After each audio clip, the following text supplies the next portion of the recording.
You jamming out.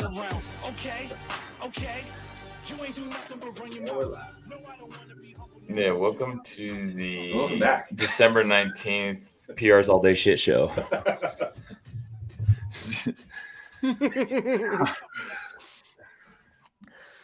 Yeah, It's been a learning I experience. don't even know where Well, to. first of all, welcome back. Yeah, Thanks for welcome, coming on. Matt. Yeah, by the way, welcome, Matt. Thank God. Yeah, thanks for having me. And we were gonna have Alessandra Pacelli on, but that would have been a complete mess for her and embarrassing for her because she's nervous about doing these kinds of things anyway. It would have been especially nerve-wracking because we've struggled here for 45 minutes to get the sound right. It flew by though. It was a lot of fun hanging out and troubleshooting with you guys. Matt's over here just Yeah, laughing. so I think this was a test actually to see how good I am at what I do behind the scenes with the electronics and whatnot, right? Yeah, unfortunately we don't. Super helpful. Yeah, well, here's the other thing. Fortunately, we don't have a live audience, even though we go live. There's like maybe one or two. So, yeah, one or two, and then they probably already dropped off, or they're watching another one laughing their ass off. We got one back right now. So Yeah. that's Awesome, All right, welcome, viewer. All right, so this is kind of a hacked version of our podcast, and 100% because we're going through computers and through our roadcaster and bringing in Matt, and thank goodness we did it with Matt because he helped get us at least to this point. And he's also got the patience to deal with it. Yeah. I'm good. So if you're setting up these, just as a word for anyone that's interested in doing these types of podcasts, obviously tests are super important. And in this case, we're essentially testing our guest with Matt Souza, who informed us about 15 or 20 minutes into this debacle that this was the first podcast outside invitation that he's accepted. Super honored and at the same time embarrassed. Yeah, embarrassing. Not only that, it was probably his last one. This is exactly what I thought. It's going great so far, guys. Enjoying my time here with you. I'll be honest with you. I really wanted to impress Matt. Yeah. So did I. I was sick. This is gonna have Matt on here. This is great. I was watching it. I was watching a couple of previous episodes, and the last one you guys were talking about, like the Open, what you guys do for the Open. That was really cool. That might steal some of those ideas and how you're doing the team stuff. And one thing I was like, oh, you guys got a cool intro song and like a whole lead in, like that's awesome. And then you were fiddling with the countdowns and stuff, and that's something that I've always nudged towards with Savant's podcast, but there's no way he wants to do He's not into it. No, as a matter of fact, I heard Craig say something that I've never heard in 711 shows, which is, okay, we're going to go live. Are you guys ready? So usually everybody's chatting, and then you just hear, bam, we're live. And that's it. Right. It starts, and you're like, okay, great, guess we're live. So it's like a rolling start. Yeah, which I like. I enjoy that about his podcast. It is fun. Our focus has kind of morphed over the last, I don't know, 10 episodes, and really where we're finding and what we enjoy discussing the most is the affiliate world and providing content directly for affiliates. And I started thinking about it. There's really there's a couple of podcasts, but they're really heavily biased towards people that are trying to sell a mentorship for affiliates. And I'm really more interested in kind of giving real world experiences, behind the scenes stuff, so that people can know what it's like at Diablo CrossFit, and then some of the other affiliates that Jamie Lee works with as well. And then what I'd like to do is bring on guests too that can talk to that. And hopefully that affiliates can listen to this and maybe gather one or two things that might help them with their affiliate. CrossFit affiliates are out there right now, and I know this, that there's quite a few that are struggling to get by and get through, recover from the pandemic still, and then build a business. And many that have been in it 6-7 years that are just, after the last 2 years especially, really burned out and kind of debating whether or not they want to continue. Yep. Anyway, so but I thought I'd bring you on because we can talk about a couple of things. And I thought for what we can talk about first of all is the shortage of L1 coaches, L1, L2, or just shortage of CrossFit coaches in general. Mm-hmm. And I wanted to see because I've had conversations with 3 or 4 affiliate owners over the last several weeks who have either asked, hey, do you know anybody that's looking, or what do you guys do to get L1 coaches? And I wanted to see what your take is down at CrossFit Livermore. Are you guys fully staffed right now? Yeah, I mean, as far as like staffed is in the sense of like I don't have to roll up the sleeves and get in the trenches like full time anymore, then yeah, the answer to that's yes. I mean, we're always looking for talent. We know that that's the hardest resource to find in the gym. And a couple of things I actually, once you sent me over the topic, I did a little bit of like research on this too, so we could talk about averages within our industry as well, based off of 10,600 gyms that they surveyed over there at Two Brain Business, and kind of work back with that just to give an at-large picture. But yeah, right now fully staffed. I have two coaches who are technically part-time, but both work as in full-time, and then I have 4 coaches that just kind of pick up a couple hours that are just here because they love to do it. They love the community. They're passionate about it. They all have, full 9-to-5 jobs and stuff like that. So 2 part-time people, then about 4, couple hours a week coaches. Yeah, we have 3 full-time coaches that make this their entire career and entire income. And then 12 part-time coaches that cover, different times. Yeah, different times. Yeah. And Jamie Lee likes to coach. He coaches about 4 to 6 hours a week. I do the same thing. I coach 4 to 6 hours a week just because I like to stay in it. It keeps me sharp, keeps me in touch with my customers. Mm-hmm. But right now, interestingly enough, usually I've always got a couple coaches kind of in the wings or in training. We do an observe and assist program where we bring interns in essentially, and then they anywhere from 30 to 60 hours of observe and assist before they become a coach. And I've always got 1 or 2 that are going through that program. And right now, and for the last probably 3-4 months, I haven't had anybody do it. Mm-hmm. So it's like, so that to me is kind of a leading indicator of, hey, you're going to need coaches. Yep. You're going to need to, because it's always good to have those people in. So I'm always trolling for coaches, meaning if I see a member that I think might make a good coach and might have an interest in coaching, I'll put it out to them. Have you ever thought about getting your level 1? Coaching in and of itself is incredibly rewarding, and I let them know this. It's very fulfilling. Coaching. When I coach, man, especially at the end of a good session, I feel really good about myself and what I've done and what we're doing. And it's and same with I think all of our coaches, but especially our part-time coaches that have full-time jobs, they just love doing it. They're not making a huge amount of money with us. I'm sure it's nice having the extra little bit of income, Little gas money. Yeah, a little gas money, CrossFit shoe money. Yeah, exactly. Yeah. Right. Yeah, go ahead. I feel like too, and this is something I always tell, people, especially athletes, that do spend a lot of time in here, I'll just throw out like Alessandra Pacelli, right? She's lived in the gym the last 10 years competing for the games. And her transition into a coaching situation has been awesome. But I always tell people that are, very into they spend a lot of time here and they're training really heavy. They make good coaches because at the same time, they have a lot of experience to share, but it ends up making them a better athlete in the long run because they end up seeing some of the same issues that they might have and approach that differently to try to get their athlete to fix it. Right. So it kind of almost hitting it from a different perspective kind of helps out. It's something I've always noticed with some of our athletes that have stepped up to be coaches. Yeah. They end up becoming better athletes overall.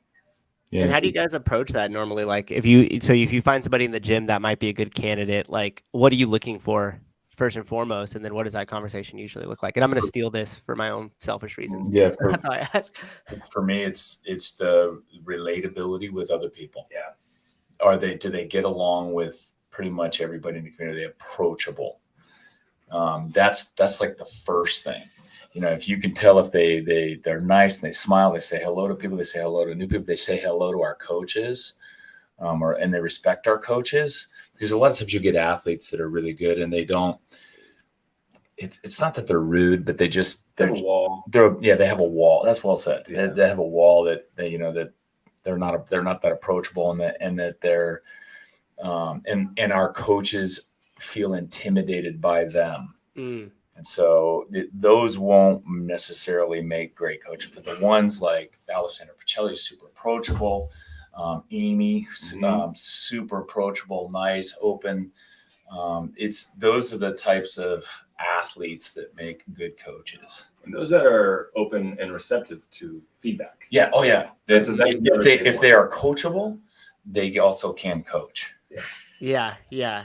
That's a great point. Yeah. And that's kind of the same things that I look for too, right? It's got to be like, hey, are you somebody who's warm, welcoming, that the community kind of gravitates towards automatically?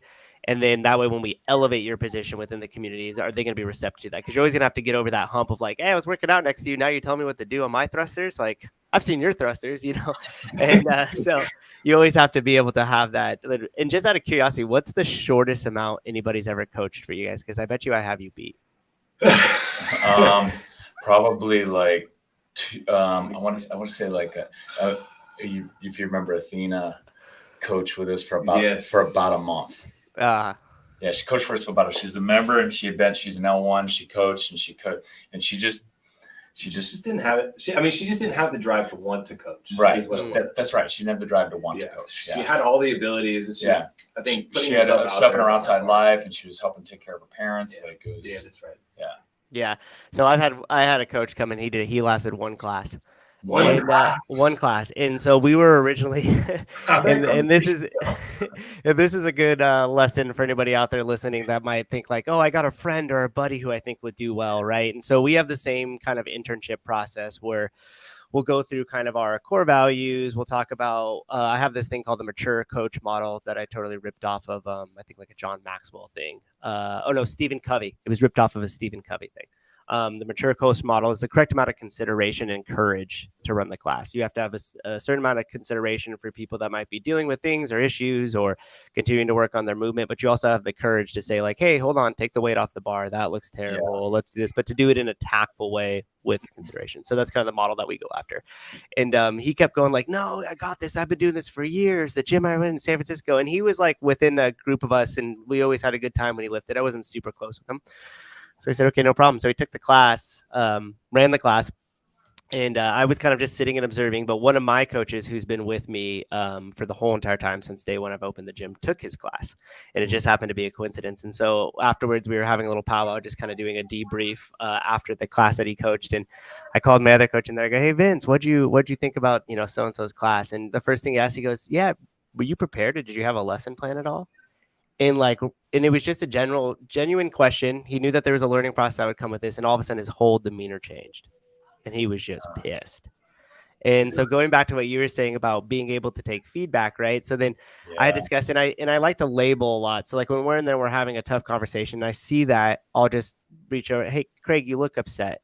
Was something that was said in that last thing upset there, and just kind of label the emotion, like label the conversation, so we could just air that out. We're not pretending to kind of like move past it when clearly there's an issue and this person is now shut down, so no longer going to be receptive to anything we say. Like, no issue, bro. I was like, oh shit, here we go. So anyways, so I give a little feedback and go, okay, so we'll talk, and I leave, and he was going to lift with a couple of the other coaches that were staying, and I started getting the text, hey, this guy has not shut up, super pissed off about the experience. He said he was attacked, that you blindsided him, and like all this stuff. And that was one of the litmus tests that I hadn't been around this person in a situation where direct feedback had been given. And that's hugely important whenever you guys are looking for somebody, because if you're not able to have candid feedback, whether it's formally or informally, constantly flowing between members and coaches and owners and stuff, you just get into a whole mess of trouble. So yeah, that's my story of our record. It was one day he wrote this lengthy email out about how he was attacked and how he felt, and I said, hey, I completely understand. I respect your position and your feelings. This isn't going to be a right fit. And that was it. You're feeling attacked for that. This is not a safe space. Mm-hmm. So there's one of the things. So I've got multiple affiliates that have reached out to me for looking for coaches, and I've actually touched base with a couple of people at CrossFit who have indicated that they're working on a solution to create a website or message board or some way to connect level ones or level twos that are maybe interested in coaching with affiliates. I'm hopeful that something develops there. I'm worried that some of these affiliates are having to do all of the work. Some of these affiliate owners are having to do all the work as a result. And I actually know one affiliate owner that said, I'm not even worried about an L1 anymore. I just want someone that can run a class, which that starts to make me nervous. It's a slippery slope. It is a slippery slope, but I'm also, but that's better than that owner just trying to do it all and being burned out and having to shut down. It's like more in crisis mode. I think the last 2 years of CrossFit not doing a lot of certifications, and at one point I think they stopped them all together because of COVID. And so you have a lot less L1s, new L1s out there in the marketplace, and coaches that were working at affiliates went and found other jobs because they didn't have their regular schedule. And so now they're out of the business working other careers or working other jobs. And so we have a situation, I think, in the US, and I bet it's not just because I spoke to 3 affiliates last week that were looking for L1s or looking for a coach. And I know Tim, CrossFit Palo Alto, has been looking for a while for a full-time coach to take on a lot of responsibility there, and he can't find someone. Are these affiliates looking into like the when you go to like CrossFit main site, you can search for certifications as far as like who's in your area, and it kind of gives you an actual list of who's in your area and what certifications they have. Are affiliates leveraging? I don't think they're doing that. Just like cold calling them. Hey, this is Matt. Sometimes that's what it takes, right? Yeah. A job board. There was PRsAllDay.com. It was our first sponsor. It was our first sponsor. And maybe Craig, you might know a little bit more about this than I did, but so we had PRsAllDay.com. Oh, that's right. In the whole entire purpose of the gentleman that owned it, Andre, he just simply wanted to build a platform and then sell it. Like that was his whole goal. And like that's what he did. He would either take these websites or take certain ideas or networking opportunities. He would build out the site. He would make it to where it was basically free functioning, open sourced, and then he would just sell it to someone else for either ad space or however they wanted to try to monetize the platform once it had a certain amount of user base that they could justify value. And I thought he sold it to CrossFit. Now, I never had confirmation on this at all, but he couldn't talk about it due to the deal and everything else. But it was indicated that CrossFit HQ was either heavily considering being the buyer or was actually the buyer of PRsAllDay.com. And that was exactly what you were talking about. You could go on there and you could post, you could type in your area code or how far you were willing to travel for your job. And it would bring up all the different affiliates that were around the area. And it was more than just affiliates, but you could specifically make this for affiliates. And it would connect the people to it just like a message board. So if I was on there and I was like, hey, I'm an L1, L2, I have 5 years of experience, my gym had shut down, my schedule's opened up, I'm looking for a full-time or part-time, I could post that on there, and then gym owners could go and check it out, or the gym can post what they're looking for on there with salary, everything included, and then they could go, and it was kind of getting this like Glassdoor type vibe where you could actually leave reviews and stuff like that about who you worked with and what have you, so you could start to build up a reputation like, hey, this created a lot of value and opportunity for me as a part-timer, or like, hey, Matt was an asshole and said I wasn't prepared for my class, so I left after day one. It's up to you. It's up to you how you run it. So I don't know. Yeah, it's interesting because I just pulled it up to look at it, and it looks like there's about 25 jobs that they have listed around the country. It's a nice looking site. I could see that as being, and it's CrossFit jobs. It's Barbell Jobs, and it says the world's number one job board for the CrossFit community. It would need, it says current open new jobs 36.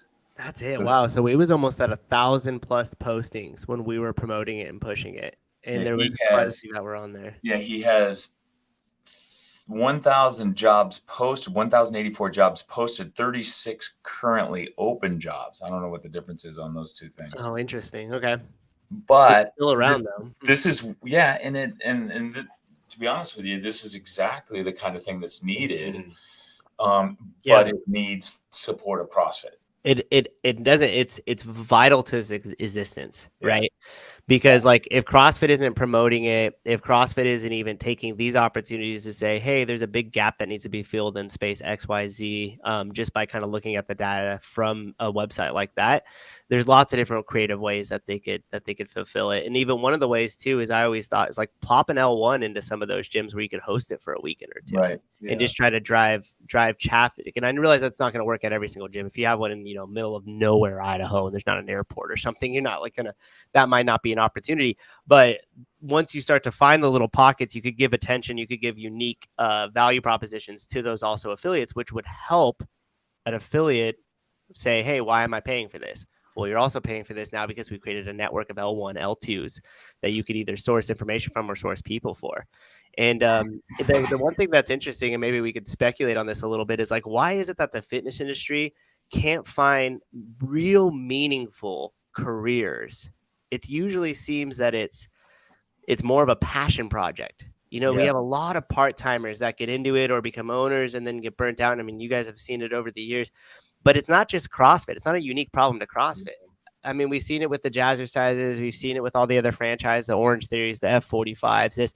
It's always so weird to me that in this specific industry, unless you're at one of the top levels of an access only gym and you're, an executive or a regional manager, or you're owning an affiliate and your affiliate has been very successful to create those opportunities for full-time coaches, it just doesn't seem to exist in our industry. That's a really good point. Cause before even CrossFit, I got into fitness and I was a personal trainer at a Globo gym for about 5 years leading into CrossFit.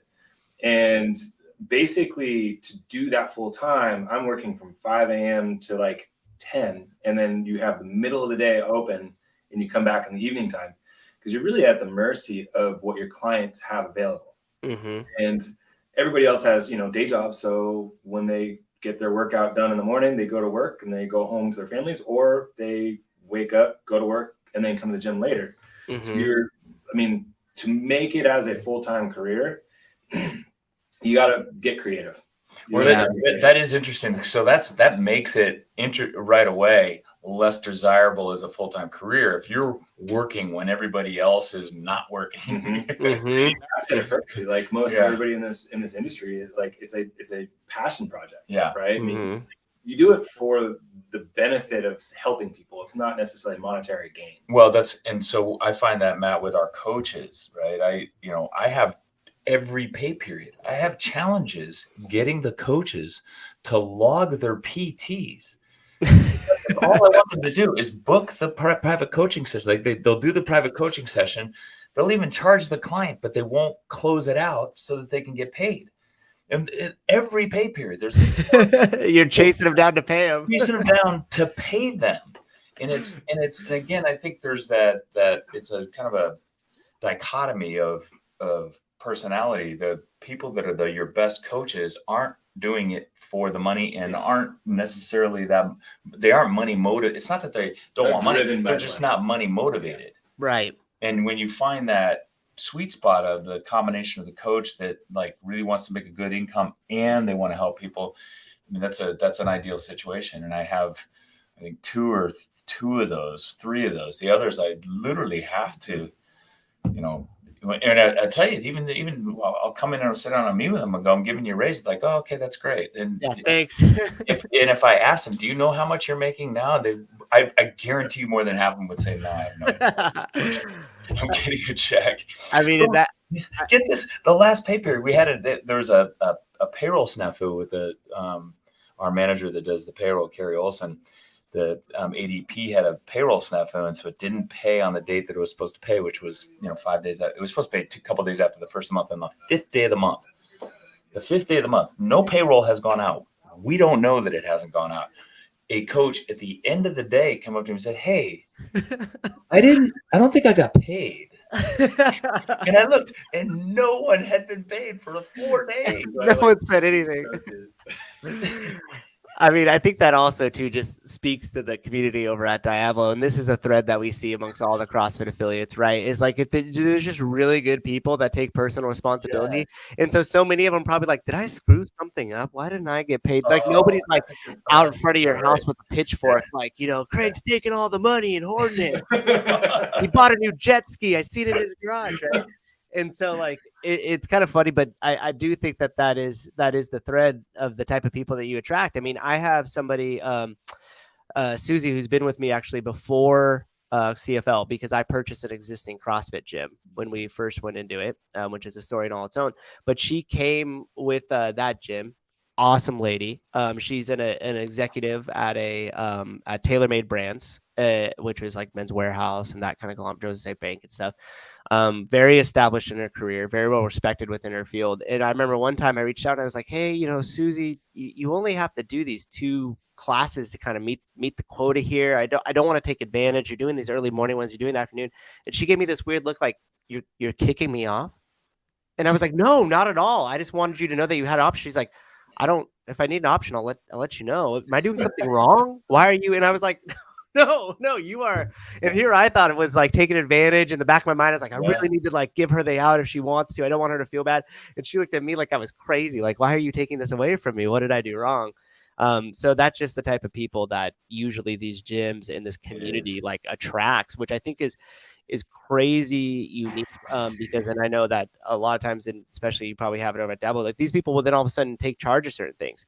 Like next thing you know, Susie was putting together this whole entire volunteer for Open Kitchen that we do, and she's doing all this extra work. And she was like, I wanted a sweatshirt. And I talked to these vendors, and here's all the options for quotes if you want. And I'm like, holy, she did all this back end work, and you're just like, it's like amazing, No, and in those situations, and I just had this conversation with the coach the other day. I said, okay, when you're doing these things, book your time. I want to pay you for this time.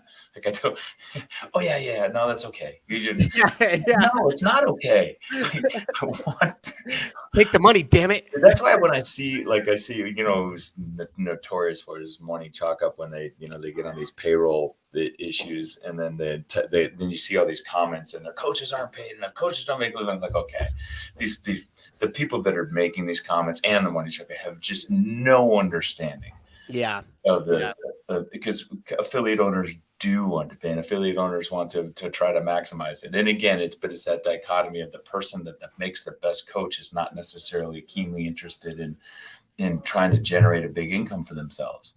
Yep. And things get left off the table as a result. And it is incumbent upon the affiliate owner, obviously, to make sure that those people are paid well. My coaches, I do my best to maximize that potential as much as I can, because they're the asset that makes or breaks this gym. Yeah, 100%. I mean, and just some figures here off of the Two Brain Business averages. It's like $22 is the average paid class for a CrossFit gym across the U.S. The average annual pay for a full-time coach is $26,973. Okay. And the average full-time access only gym, like your 24-hour fitness, that type of stuff, is for their full-time is $44,251. So just, I mean, when you look at the economics of it right there, it's like you already are kind of like, you find these extremely overqualified people for it, and then you present them with something like, hey, you want to do this full time? You're the person for me. And they're like, well, how much is it? And you're like, you'll make enough to live with 4 roommates, and they're like, fuck off, dude. I could do so much other. So it really is. And like what I've found, and hopefully, some of the other smaller gyms could take something away from this, is I try to create a valuable opportunity rather than an economic opportunity. And I'm also I'm not in the impression that this is going to be a long-term career choice for the bulk of the people that come through. Now you'll have a few people that are really take it on and really want to do it, and they'll create income from themselves with PTs, or be able to expand things in the business that create its own income, and kind of just be their own drivers and own leaders within or on your platform within your gym. And that's basically the main thing that I go off of. And it doesn't necessarily always need to be economic value. So we do a thing with the coaches around this time of year. We start in November, and I have everybody bucket off into a couple different sections their annual kind of goals or what they would like to accomplish in 2023.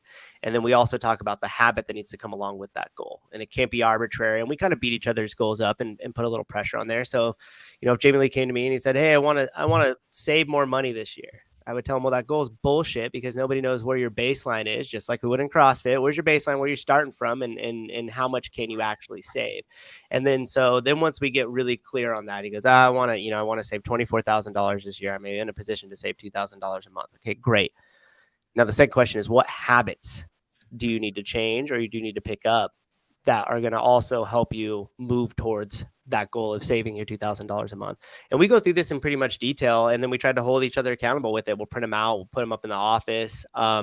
Me, just because with the multiple different hats I wear, I actually print everything out each week. So this is like my whole weekly prep printout. I don't want to show too much because there's like personal stuff on there. Someone pause it, be like, oh, he thinks I'm doing a bad job.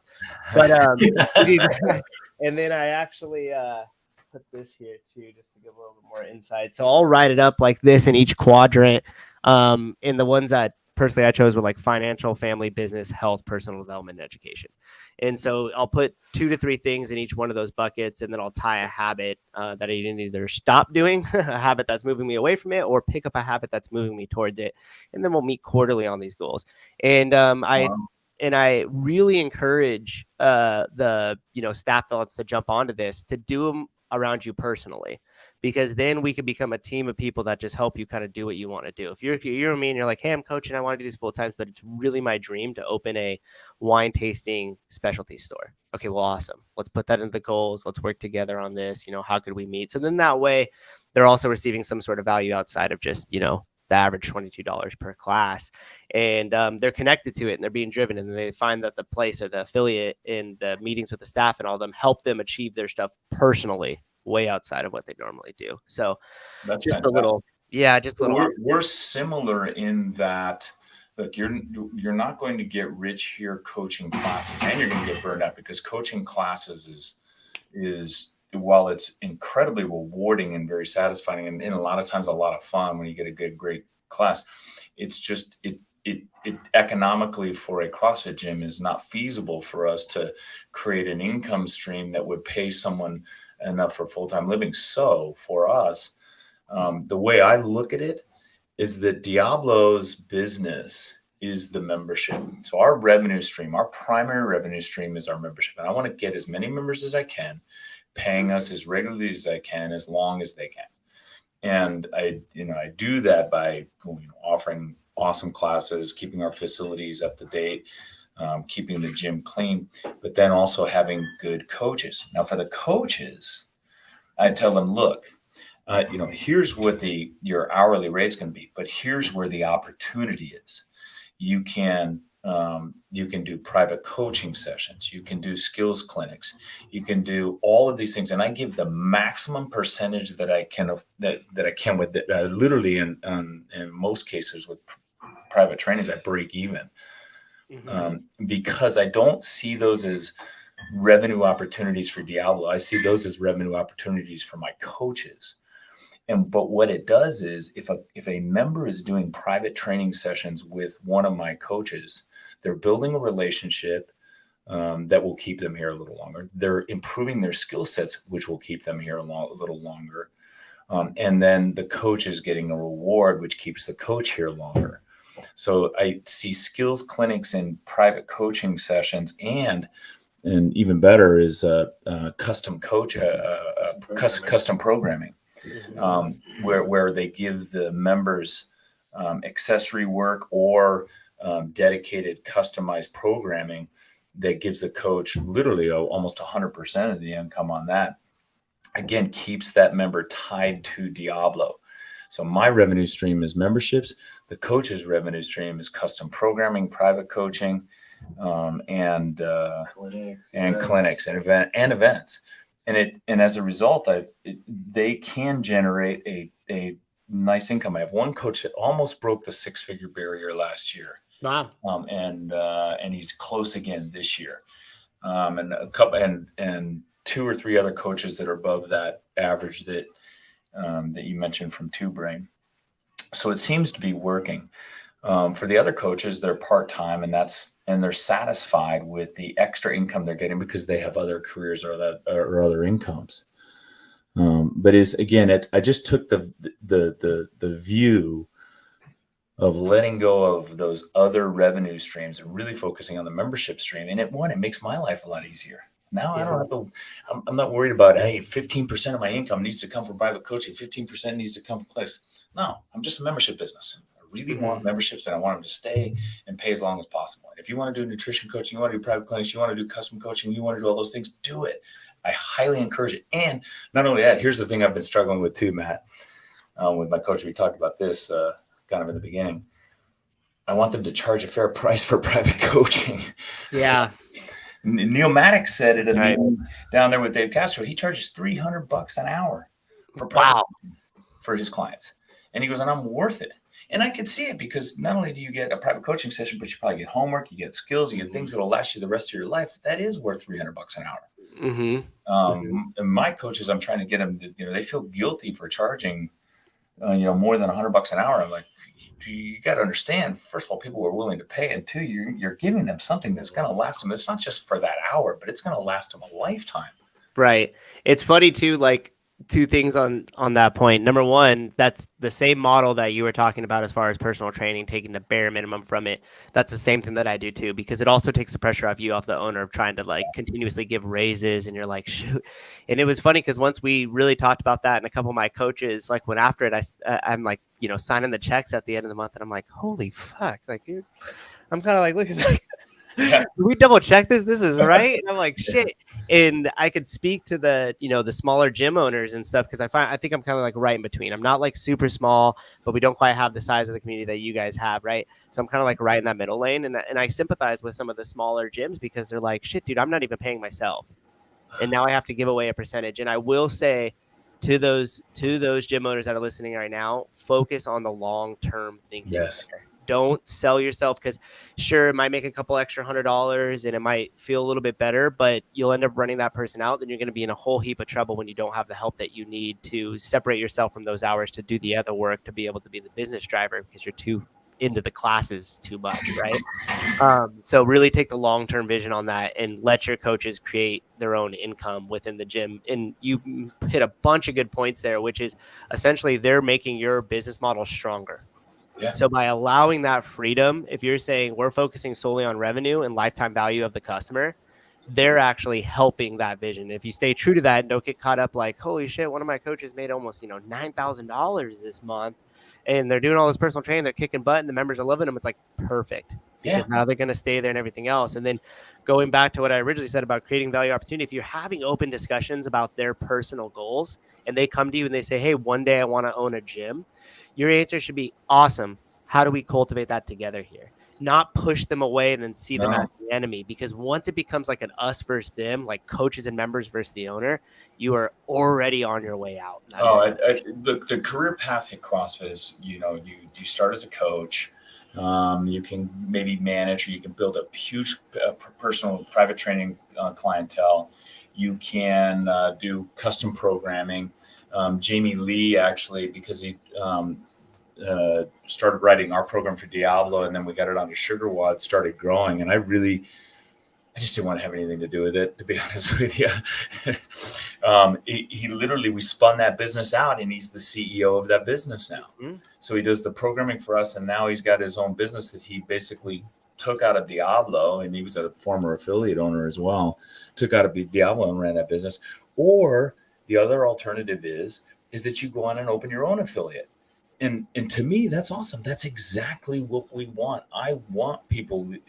I would love it if a coach left here and went somewhere and opened up their own affiliate, and it would help support and grow, because the more people that we have that are running good affiliates, like the one that you run at Livermore, or maybe the one I run here, the better it is for CrossFit, and the better it is for all of us. Yeah, exactly. And to an earlier point, this might be a little bit of a tangent, but I like to spread the gospel wherever I can. That's right. Is that CrossFit, the other thing that needs to happen from the company itself is we have to put such a high amount of attention and value on the L1 certification, because the L1 certification and the L1 trainers that are in there are the disseminators of the DNA of CrossFit. They are the ones that are injecting it into everybody with that weekend, firing everybody up so they can leave there going, oh my gosh, I just want to help people with the tools that I have. I want to become an awesome coach and I want to spread the message of CrossFit. And if we're not placing a really high emphasis on that, creating this tension of I need to go get my L1 because all these awesome people are talking about it. Now, we got away with it in the early days because all the L1 staff members, not all, majority of them, and especially the forward-facing ones in media, were games level competitors, and they were also gym owners. So you had such this sweet spot of they were like affiliate owners. I could see them on TV. I'm idolizing them. Now I get to sign up and or go flow see them in a masters, weekend, right? or flow masters, exactly. And so it created this natural buzz to get your L1 because when I first started, that was my holy grail. I was like, okay, I'm just going to get good enough so I can go to the L1, not embarrass myself. Yeah. Still completely embarrassed myself. But I had enough time there to where I was like, okay, I really want to go do this. And this is one thing that I really enjoy doing with the podcast is we create a ton of that tension. We talk about the L1 ad nauseum. And I would easily argue that we are the number one seller of the L1 outside of CrossFit HQ themselves. No, 100%. Yeah, you know, that's fascinating. So here we are, right? Here we are, 2 years of pandemic, very few L1s, CrossFit not talking about the L1 or not promoting the L1 very much at all. And here we are now. I'm hearing about coaching shortages from people in the Dominican Republic. I did a phone call with a guy this last week from San Francisco down to the South Bay in the Bay Area. Out in the Midwest, like people are now affiliate owners are now facing coaching shortages. That is a direct reflection of the lack of attendees at L1s, arguably because of understandably because of the pandemic, but also because CrossFit, literally, I think you're right, has really backed off or hasn't seen the need to promote the L1s like they were automatically when we had flow masters and games athletes that were L1s. That's super point. Good point, Matt. Yeah, I mean, because for instance, my first L1 was in 2013, and I had Jason Kalipa as the flow master, Neil Maddox, Pat Barber, and Miranda. And so that was my staff. So these were the people that I'm like watching, I'm seeing on the videos, you're just immersed in that culture. And then finally I literally had like a tax return that I used to, pay for it at the time. And I was like, okay, I'm taking this, I'm going to go do it. And it was just amazing. The experience was so incredible that it like skyrocketed me and I wanted to make this a career. So you're having two problems that's happening, right? Number one, if we don't have that pipeline full of L1 people eager to take their seminar, eager to get their cert, you're also seeing a big fall off of new affiliates. Because that is the pipeline. So we have two issues that it's creating. Number one, we're creating a coaching shortage, which in turn, you've already spoke about this, Craig, here, which is if we don't have coaches and the owners have to re-roll back up their sleeves and get back, you're going to experience a lot of burnout. And they're going to really start questioning, like, is this even freaking worth it anymore? Right? Because we know, especially three of us here talking, like you could take a lot of the effort that we have and you could apply that to a different industry in dollar amount, you're going to make fucking 1,000x more than you would in this industry. Fulfillment amount, maybe zero, right? You're not going to be nearly as fulfilled as you would working in this industry, but dollar amount, it's going to be a lot different. So if we're experiencing a coaching shortage, soon behind that is going to be a new affiliate shortage opening. And if I'm I was going to say the CEO of CrossFit, but if I'm on the board of CrossFit, so we're not really sure exactly who that is, labels or what autonomy people have. But let's say I am a decision maker at CrossFit. I'm sitting there and I'm starting to think, okay, what are my 3 lines of revenue and who are my customer? You're going to think the L1, those certs, your affiliate fees. And then you could maybe make the argument that competition is a third, but I would make the argument that these two subsidize competition.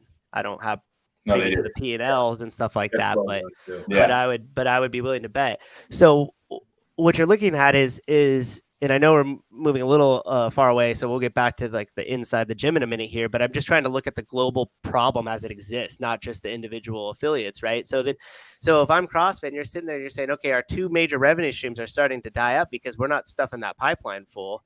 At some point you have to sit there and say, what is our biggest objective? And this is why I'm critical of CrossFit, is because I don't think we're seeing the whole entire game plan in terms of the long-term vision of the board. And the 2 questions that I always come back to asking is like, hey, what does Berkshire Partners outcome look like for CrossFit? Because that is a very important question to ask, because what does their long-term vision look like for CrossFit? Are they going to try to sell it? Do they want to hold on to it? Do they think it's going to be profitable? The other question there is how do they hope to attain that? And what type of capital burn rate do they have to accomplish that? How much money's in the bank to where we could start to use some of these initiatives to start filling our affiliates with L1 qualified L1 certs, and to start to get our new affiliate owners all excited in the pipeline to open their affiliate one day. And if we don't really know what that long-term vision is, I have nothing else but to suspect that they would prefer to grow the ecosystem of CrossFit so they could be invested in commodities to eventually make a return. So if I own a percentage of Noble, and Noble now becomes a head sponsor for the CrossFit Games, and I'm more focused on Noble's growth because then they're going to sell or they're going to do this, and then we'll get a piece of that pie to put money back in our CrossFit as Berkshire partners. And I do that with a lot of the new circulating commodities. Is that their method of growing return on their investment? I hope personally, I hope that that's what they're thinking, that let's grow the CrossFit ecosystem. And then, then let's start companies that can build off of that. RX bar, that freaking fruit roll up in a, square package. 400 mil, or what was it? 600 mil? 600 million they sold. And that's a CrossFit started affiliate started thing. Yeah. 600 million, it sold for 3 times the value of CrossFit. Yeah. I mean, that tells you the power of this ecosystem, right? Like, put a valuation on Rogue right now. Yeah. That's right. $1 billion company. I mean, no, it's Fit Aid, it's Rogue, it's Noble, it's RX bar. I mean, it brought Reebok back to life. It brought Reebok back to life. Like, the ecosystem is amazing, and I hope that is what they're thinking, because that, I think, then makes it more about the affiliates and the growth of the affiliates, the growth of the O1s, and it's kind of separate, if you will, right? So we're not we're not making CrossFit labeled shoes or CrossFit, you know what I mean? Or CrossFit labeled energy drinks, right? We don't want that. I want to protect the integrity of the brand and continue to do what it does so well, which is make people fit beyond expectation and cure chronic disease and save lives.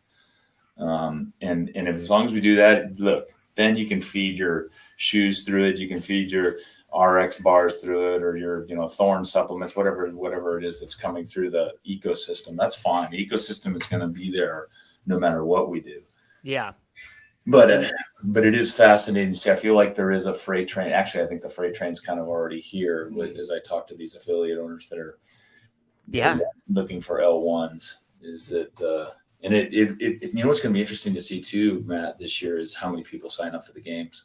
Yeah, that the open will be the open will be a big test there, because it's a big community strengthener for the affiliate. So getting back to like the micro level of the affiliate, like if you're highlighting the open, like we've gotten members from our Friday Night Lights before.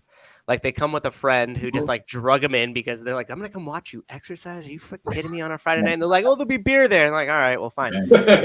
So then they show up, to have a drink and watch their friends suffer. And all of a sudden they look around and they see everybody cheering and working out and they're healthy and everybody's really like nice and friendly. And all of a sudden you're like, shit, it sucks over at 24 Hour Fitness when I put in my headphones and sit on the bench by myself. And I think I'm going to come check this out. And so that's a really big community driver. And I think, the open announcements inside the affiliates were my absolute favorite things to watch. I mean, you got the two, they would pair up awesome games competitors. They would drop them into the local affiliate and everybody would come. And it was a really special time. In those affiliates. It's crazy. Yeah.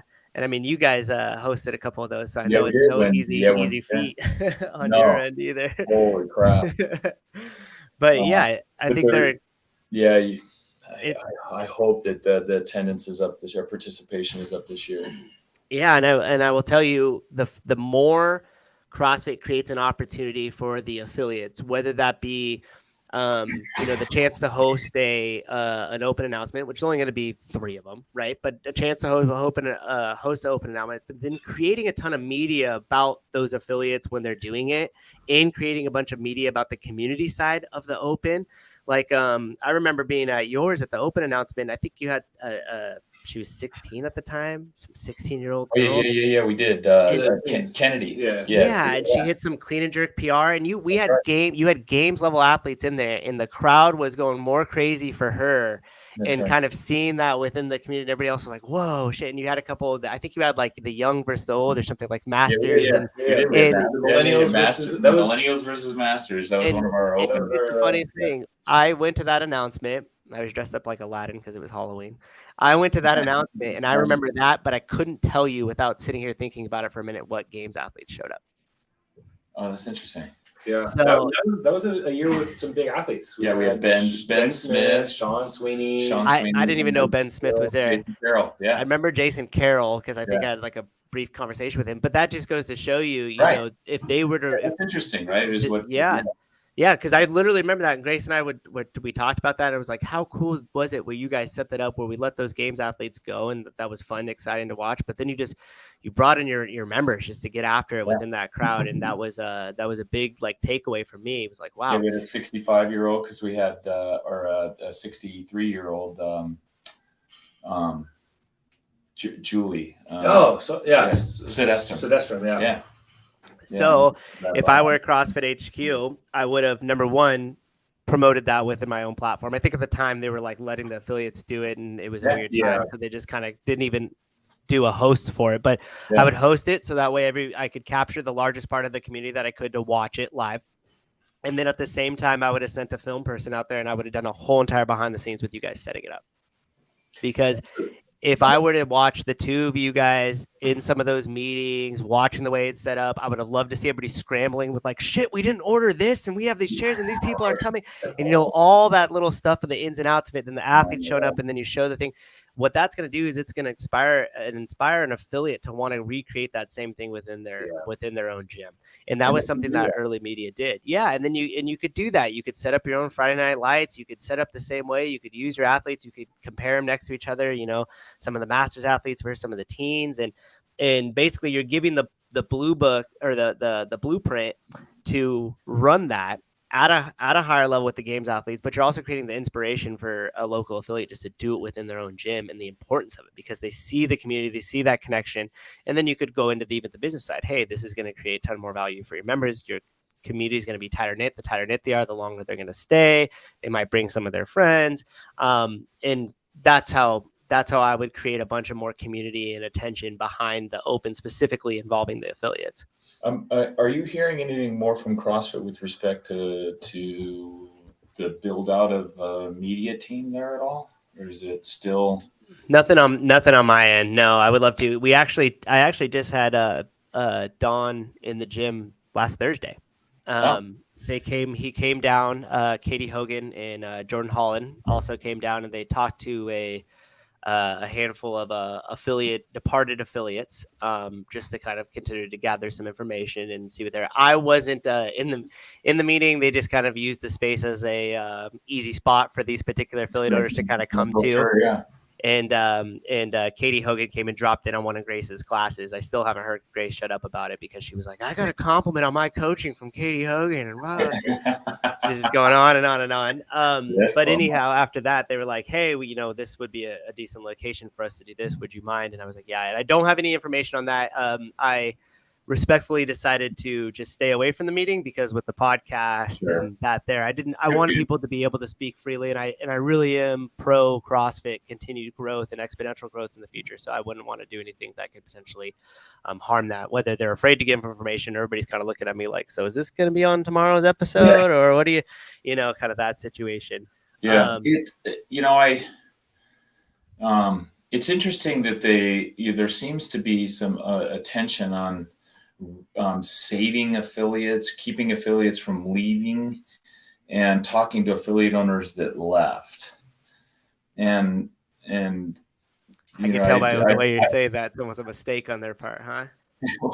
Well, because I talked to OG affiliate owners and established affiliate owners, the ones that are here and are doing it right. And I've said this in the past: is your girlfriend's already broken up with you. Let her go. That ship has sailed. Yeah. There's there's not much you can do to get them back. And if you get them back, are you really ever going to trust them?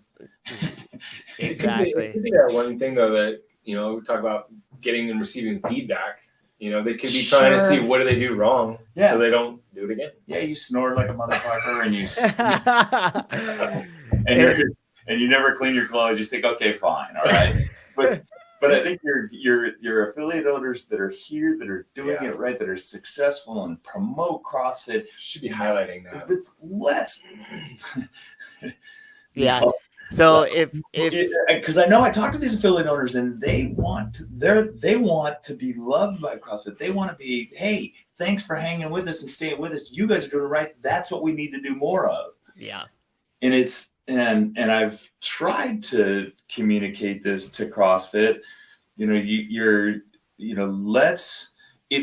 the way I look at it. And who is it? So, I don't know. Someone told me this one. Look, if your girlfriend broke up with you and you pretty much know the reasons why, you weren't contacting them, you weren't doing enough love, they weren't surviving, make yourself so freaking attractive and so amazing, CrossFit, that they want to come back to you. Yep. They want to be a part of it. Right. And how do you do that? I don't think you need to go out and have, round tables and marketing and focus groups to figure that shit out. Yeah. Don't take them out to dinner. Right. No, I completely agree with you. Create some amazing media. Make it just like go to the affiliates that are working and tell those stories and show those stories and help promote them and make them even more successful. So people go, damn, I want to be on that train. I want to ride that. I want to date her again. Exactly. I was going to say the same thing you were going to say. Number one, this is an old school phrase, but a bird in the hand is better than two in the bush, right? You already got some. What are you doing to add more value to them? And then the second part, as I was exactly going to agree, nobody ever wants the guy that comes back and is like, oh, baby, come on, it'll be different this time. No, they want the dude that just went silent. You hadn't seen him in 6 months. He comes back from the gym and you're like, whoa, you got a new job? You look amazing. What have you been doing? And you create that like, well, hey, let me come call you again now because I want to jump back on the bandwagon because this looks so much fun. It's like similar to our members. I don't have time to worry about the members that aren't coming. Right? Exactly. And I tell people, if you don't come, I don't care. But if you do, I will. I'll give everything I have to you to make sure that you're getting everything you need to change your life and make yourself fit beyond expectation. Yeah. Exactly. If you don't come, I'm not a motivational coach for the apathetic. I can't help you, No, and that's a never-ending task because you're gonna have to go get that person from their house every single day. Right? Yeah, right. It's like, oh my goodness, it is absolutely the same thing. And I think too, going back to that original, like people creating their own value, and then the state of the industry as far as coaching goes and stuff like this is a lot of times. Well, affiliate owners, especially new affiliate owners or coaches that are looking to go full time, they realize very quickly that they own a job, not a business. And if you're able to provide tools in the sense of inspiration, as in, and I'll conclude this with the point of what I would do, how to execute on that immediately afterwards, is if you're saying, hey, look, it's going to start this way, but you could build yourself into something more. And there's a whole abundance of different avenues to create either revenue streams for your coaches on their own, or for you to create more opportunity for yourself as an owner. So you could start to make a living, a livable wage and everything else. What would you do? And so the first thing I would do if I was CrossFit HQ is I would take a camera and I'd come right to you two. You already have the secret to success. I would interview you, Craig. Hey, what'd you do with your gym? How'd you do this? I'd interview Jamie Lee, and I would say, hey, what happened here? Like, how did you create a business inside this business? How did you guys work that together? What does that look like now? What does it look like for your coaches and it wouldn't need to be long. You don't need to be, it doesn't need to be some documentary. It should not be curated. It should not be done with a professional camera crew. It should just be raw and real. And all of a sudden I'm an affiliate owner in Boston listening to you guys kind of do it. And I go, oh shit, wait a minute. I got a coach that's like him. Maybe we could do maybe we could piggyback off of that too. And then on top of that, you list it with, hey, and if you guys had any more questions, reach out to Craig or reach out to, and now all of a sudden I'm picking up the phone and going, hey guys, I just saw your video that CrossFit HQ put out. I'm in a similar situation. blah, blah, blah. Could I chat with you? Jamie, how'd you do this? How'd you branch off? What were those conversations like? Was it a tough conversation? Did it make sense? Especially with your background, Jamie, you could go in there and be like, hey, like I owned an affiliate. This was the transition I made out of it. This was a better choice for me. These are the reasons why. And you just get this. And if you imagine if you did it with a handful of affiliates, how much different stories, ideas, and inspiration for other affiliate owners that might feel stuck and alone would they get just out of that media itself? Yep. Instead of going out and talking to affiliate owners that left and finding out what the fuck you did wrong. Yeah. And by the way, they're gonna bullshit you. Yeah. And they're not gonna tell you what the fuck they did wrong. And they probably won't come back. Right. Yeah. Yeah. Like the stuff that they didn't do, the classes that they didn't show up for, the warm-ups and mobility work that they didn't do before every class, the giving free memberships to their buddies. Here's the one that I get all the time: not cleaning your gym. Oh my gosh! I got this. One of our coaches that say, or one of our members that say, a top regional manager at Enterprise Rent-A-Car, and talks to other people within his company that go to other CrossFit affiliates around the United States, has said to me, he goes, the number one complaint I get from them about their CrossFit gyms is they're not clean. And to me, I'm just like, are you at this stage? Are you fucking kidding me? Right. Like, how do you not know that? Like, yeah. Do you? I have 2 breakfast places I go to every Sunday. I trade off between the 2 of them, and the reason why we go to both of them, like the number one reason, is it's clean. Every time I go there, the place is clean. I don't care if what the clientele's like. I don't care what the decor is like, but the place, because my wife's kind of a clean freak, but we go there because it's clean. And then the food, every time we go, if she gets that omelet is prepared exactly the same way. Like, it comes out as good. Like, 2 kind of, and you can do that in a CrossFit gym. Make sure it's clean and make sure the class, every time they go, there's mobility, there's skill work, and then there's a workout. Consistent. Yeah, it's consistent. Yeah. And when I heard that, he said that this was yesterday. He said this to me. I'm like, are you kidding me? Not clean? How the fuck could you not have a clean? Like, that's like, it's Glassman's first thing. Yes. And I've been to Matt's gym. I know how clean. Matt's gym is clean, by the way. Yeah. Yes. Thank you. Yeah. We really take pride in that. I might go too far sometimes, and I'm like, all the laces on the wall ball need to be out. All the numbers. Face all the numbers out. All the numbers out. So what are you doing?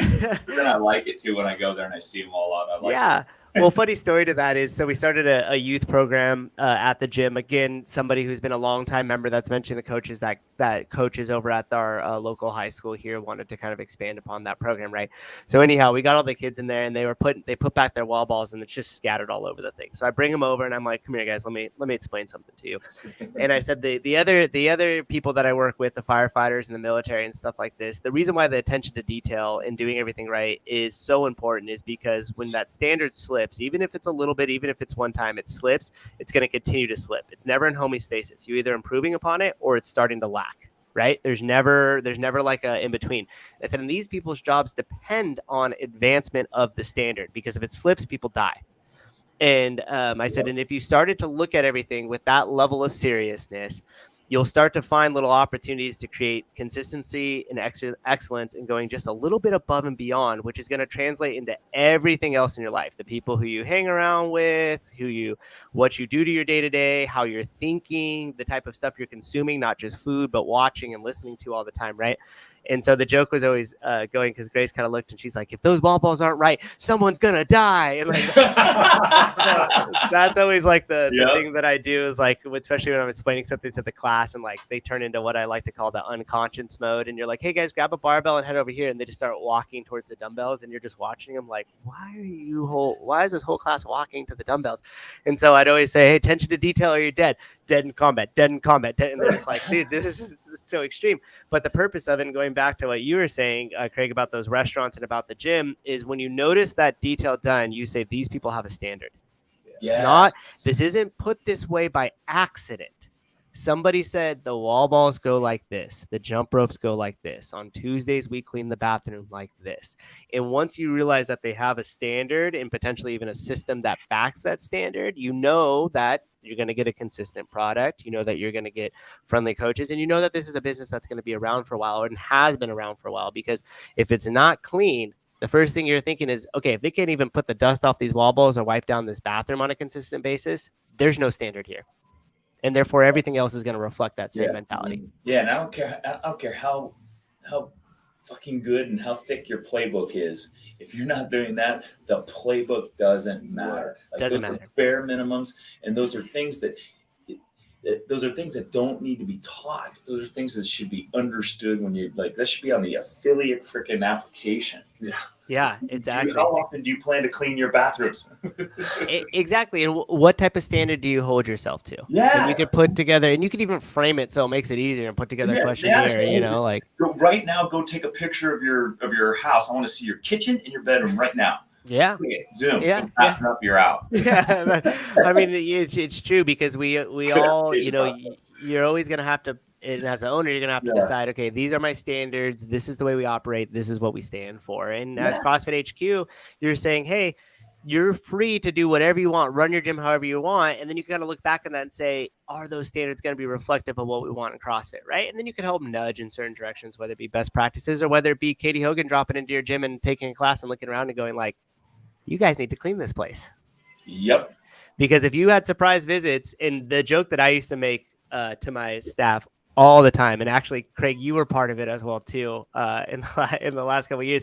So I always had this running joke, and I went to Ben Bergeron's immersion thing back in like 2017 or earlier than that, 2016 or whatever.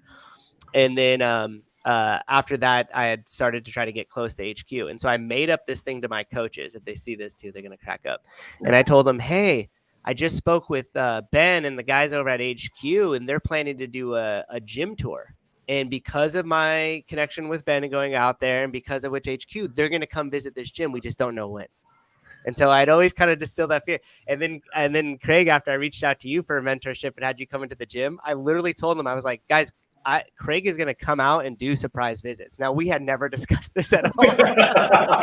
It wasn't even a thing, but I just kept telling them that. So they always had that in the back of the mind, like, don't be the coach that fucked it up when Craig came to visit, right? Like, don't be that guy or girl. And so it's like you kind of hang that carrot out. But again, if we go back to CrossFit creating media inside the affiliates, CrossFit telling the stories that are happening inside the affiliates, they create that tension on their own because they go, shit, I want to be one of those gyms. How do they do it? Well, every gym they go to is clean. Every gym they go to, they have a standard.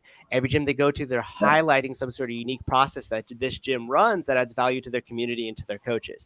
Here's what I need to do. I need to create a standard. I need to create some unique opportunity, and I need to try to get myself close to HQ so then I could be one of those gyms that's highlighted because HQ is back on a pedestal. Dude, I look at that when I see CrossFit videos of at affiliates. I'm looking at the background. Like I'm looking at where they have their weight stack. I'm looking at the mural they have on their wall. I'm looking at their whiteboard. Mm-hmm. I look at all those things. I don't just look at and see the content.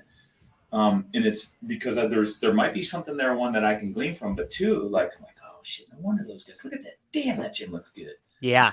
Exactly. And then what happens? You go back to your gym and you're like looking around like, we need to get rid of that shit. That's old. Let's replace this. Yeah. You know what? Screw it. Coaches meeting. We're going to paint this place again now, you know, and you start to, and it creates that because you're putting HQ on a pedestal. I'll never forget, you know, when I snuck into that first DDC and I was there, I was like, dude, I'm close. And unfortunately we didn't get a chance to do it, but I just remember you saying, hey, and this was you speaking, Craig, and you were like, hey, have you checked out the upstairs? I went, no. And you go, oh, I'll give you a tour of it. And I was like thinking in my mind, I was like, shit, a tour of HQ. This is awesome. You know, now granted, this was back after the Jeff Kane day and he came through and napalm the whole place. Right. But before then it was like, I wanted to be a part of HQ. I wanted them to be on my video. I wanted to be close to that. And they were just creating that tension and they were creating that status by the media that they were constantly putting out. And once you saw that media go away, there's no more tension for me to really be, you know, close to HQ or want to do anything. And they're not putting themselves on a pedestal. In fact, they're doing so much damage by allowing these other outlets like Morning Chalk Up and stuff like that actually be the voice for them. So now not only have you not created status for yourself as HQ, like the top tier everybody wants to be close to, but now you've lowered yourself. And you basically stood up there on a stage and been like, hi, and everybody else in the community now just throws tomatoes at you. And CrossFit needs to get back to the point where they could create status with HQ. So that way I want to be there. I want to be one of those highlighted gyms. And they need to showcase media that's happening inside of the walls of your guys' gym or gym and everything else. I hadn't thought about that at all, but that's a very, very good point, dude. That kind of goes back to the whole point what you guys were talking about with, the pipeline, having level 1 affiliates, like that dwindling is a direct response to not having the media out there. I mean, I think about it. I was a personal trainer. I got wind of CrossFit. I watched and read all the CrossFit Journal in the first year before I even got certified. Yes. And here I am today.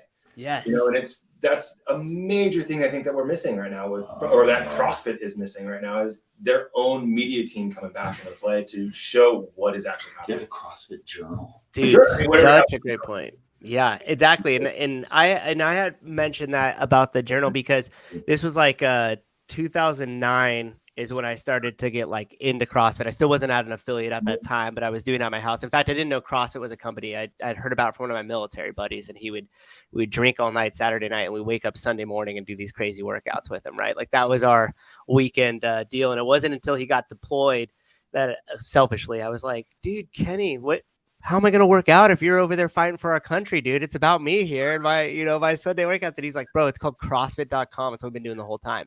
And I was like, you mean we've been naming these workouts out of our ex-girlfriends for no reason? It's not, you don't have to do this every time. True story about that too, by the way. But yeah. And then once I was turned on to the website, it was like every day, 5 p.m. Check it. What's the WOD demo? What's the workout? What new piece of content's going to be on there? Filing through the journal.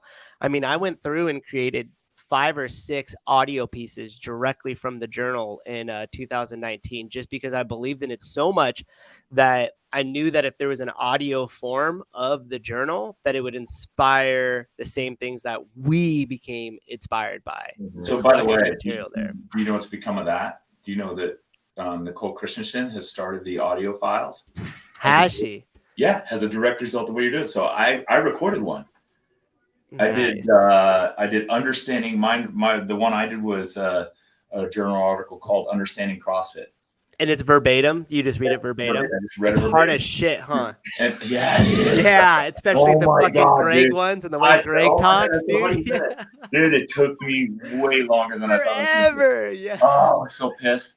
Like, and then you say the word wrong, or you say it out of order. And Greg is so like he writes long sentences with very large words, and then I have to read. I'm like, okay, that did not sound right the way I read that. Go back. Bipedal? What the fuck is bipedal? You had to go back and like, yeah. So the thing with me too is like dude, they've got 3 or 4 articles out done. That's awesome. I wonder how many. If I had the time, I would battle them and just try to do more than they could. But but yeah, I did What is Fitness? I did Just Squat. I did Luck Fitness and Health. I did a couple other ones too. They're still floating around. 2 of them are on YouTube, and then a handful of them are on Buzzsprout still. So you could still find it at CrossFit Audio Journal and go down to the bottom there. But yeah, I played because you remember when they had like the symphony music for the old people working out next to the couch? Yeah. So I ripped one of those symphony songs and I created it as an intro. And then then once I got good, it played the symphony and I would start it the same way. Hello, my name is Matt. Welcome to the CrossFit Audio Journal. Today we'll be reading Luck, Fitness, and Health. Originally recorded by Greg Glassman in 2002 in a lecture from, blah, blah, blah, blah, blah. And then the music would like pick back up and then it'd fade back and it would just be me reading. What's going on, man? But yeah, I really thought that it was valuable. And I knew that we could touch more people if you could just listen to it verbatim. They were short. It takes fucking hours to record. And then you're like, it's a 4-minute recording. Yeah. This took me 12 hours. Yeah. And the amount of times I should do a blooper where I'm like reading and then I stop and then you just hear me in the mic like, God dang it. Oh, yes. Okay, good. I feel better because that's exactly what happened to me multiple times. At one point I was sweating. Yes. Yeah. And I don't know if were you able to do it on your own at your house or did you have to be around other people? Yeah, I did it here thank goodness. No way I could have done it around people. Dude, and so for me in school was never a strong suit for me. I literally wish I should find them in my parents' house and post them, but it would be like C minus, D, C, only comment, a pleasure to have in class. And my parents were like, how does this make any sense? And I was such like, and I didn't realize that it was sales at the time, but I'm like, Mom, that is a progress report. First off, we don't need this extra stress in our lives. Okay. This means nothing. It's going to be thrown away. I'm going to have a talk with Mrs. Z. We're going to get this whole thing sorted out. There's probably the paper I turned in probably wasn't graded yet, and you're like selling it. But I'd go back to the teachers and they would just like crack up. I mean, half of them were just like, you know what? School's not for you, but you'll be fine in life. Let me just pass it. But yeah, so to that point, I used to be one of those kids that like the reading out loud was just anxiety for me. So I could never actually comprehend anything in the class because all I was doing was counting the number of students, counting the paragraphs, and then trying to skip ahead to read my paragraph. So then that way, by the time it came back around to me, I would be able to read it and it would be fluent. I wouldn't screw it up. And the ironic part of that is I could listen and comprehend excellent. So if you give me a podcast or a book, I could listen to it almost on like 1.5 speed or 1.8 speed, and I could tell you back what it was about. So it was like this big, really big missing gap in my learning because I was just so stressed about having to read it. So anyhow, when I started up the journal again, it was like flashbacks. Like I was right back in grade school, like trying to read and fumble over my words. And I'm glad we shared that experience together because unless you do it, you don't really know how tough that actually is. Man. That's I said it to Nicole Christian. Well, this is way harder than I thought it was going to be. It's fascinating. But that's good that they're doing it because you know what else is interesting on Amazon on Alexa. I thought that voice thing was really going to be something in the future. Still might. I don't know if we're quite there, but I had it set up and I took it and it still might work. Where if you said, Alexa, read me What is Fitness CrossFit Journal audio, it would pop up my article right away. And so I was really trying to like capture that early on. So if they ever came back to me and wanted to like do it, they would have to kind of roll through some of my stuff. That's great. But yeah. Well, media, L1, and clean your gym. That's there's the secrets to the success of CrossFit and CrossFit affiliates. Yeah, and hopefully too, like I would love to see this elevated by CrossFit, like this podcast in particular, and other people that are doing something like not somebody who's selling something like you said before, because I know that there's the Two Brain Business in the best hour of their day, and it's like, you want to be on my podcast, pay me $2,000 a month, and like, and I know that's not the case with them, so that wasn't a shot, that was just a joke. But the point being is like, if you just have these natural conversations and the way they go with the affiliate owners on specific issues, whether this be coaching, which kind of fell into the larger bucket of like how CrossFit could also solve some of these problems, you just have this really great melting pot of ideas and inspiration and stories. It's the way we built ourselves, right? Sharing ideas, getting on the message board, talking about it, picking up the phone, meeting with each other, seeing each other at events, and talk, oh shit. I'd usually come back from like a regionals event, go, on the drive back, I'd be like, I talk to so-and-so, here's what they're doing. Yeah. All right. And it's just more of that, like the organic stuff. But CrossFit, the points you made about CrossFit and CrossFit media and the importance of it and creating significance around CrossFit HQ, in the desire, like you said, the desire. I want to please CrossFit. I want to make CrossFit. I want to be like them. I want to be part of what they're doing. Yep. But if they're not promoting themselves, that the other affiliates, people could care less. Or even worse, outsourcing it to these consulting groups of like how we create an identity and this and that. It's just like, guys, you already have it. It's inside your affiliates. Sticking, and I've talked about it with Sevon quite a bit. And finally we were just like, we're gonna make what we want to see. So you guys saw that affiliate commercial that he put out that we literally when he says we created this just as a pee break, that was how this whole thing started. He's like, I need a video so I could click it and take a pee break during a longer podcast. And we were just brainstorming around and we were talking about the media, and I said, hey dude, we should just create what we want to see, and then hopefully they'll pick it up from there. And so I recently hired my guy, came down, I made two reels kind of discussing the same stuff with CrossFit. One was like firefighters and the police and that type of stuff. And it almost got me thinking right now. I was like, man, maybe I should just talk to my camera guy that's down here. Trevor has his own little small media company, and just come out and interview you guys myself. and just create that content around it. So I'll chat with you guys afterwards and see if that's something you're open to. Maybe after the first of the year, I'll see if my guy Trevor could come out, or maybe I could even film it, then just have him do post production because I hate. We got a video person too. We could have Cap do it. Allison. Yeah. So I mean, I'm just thinking like if we just kind of create what we see and I like kind of that. just I like that. Let's just make it ourselves. Just do it on our own. And I mean, ultimately, you know, we're in our own bubble here at in Northern California, and we could start to create some of this media and some of this stuff and help ourselves. You know what I mean? And maybe CrossFit would even kind of look at that and say, hey, they're going to do proof of concept for us. If it works out, we'll throw a little bit of money your guys' way. Yeah. In terms of creating more content, not in terms of, you know, no more marketing firms. No more. I told Don Fall, I had a chance to meet with Don Fall a couple of weeks ago. And I told him, look, do you want to find out how to do things? Just talk to the affiliate owners that are out there, talk to the OGs, and no more fucking surveys. No more. He goes, well, what's one thing we could do to kind of improve? I go, well, first of all, no surveys. Like I want okay. 2 or 3 surveys. Like scratch the surveys. Right.